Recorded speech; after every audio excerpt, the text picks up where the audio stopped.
Pertempuran yang terjadi di jalur Gaza antara pasukan pertahanan Israel atau IDF dengan perlawanan Palestina berlangsung sengit. Brigade Al-Qassam berupaya membunuh sebanyak mungkin tentara Israel yang maju ke poros terdepan. Melalui video yang mereka unggah, terlihat sekelompok IDF diberondong tembakan dari sebuah terowongan.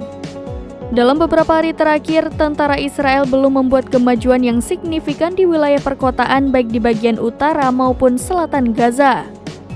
Kelompok perlawanan terus mendapatkan keuntungan dari upaya penyerangan pendudukan untuk memburu tank, kendaraan lapis baja, dan IDF.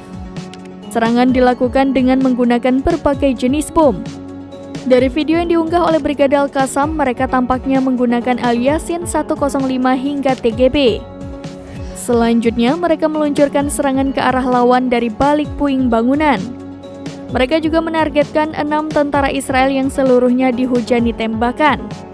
Tak hanya tentara, mereka juga menghancurkan kendaraan militer Zionis.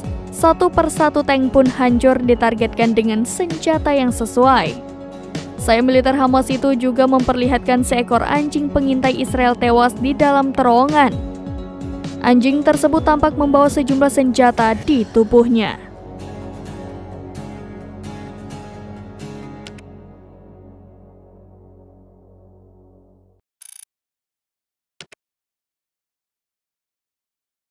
Download Tribun X sekarang, menghadirkan lokal menjadi Indonesia.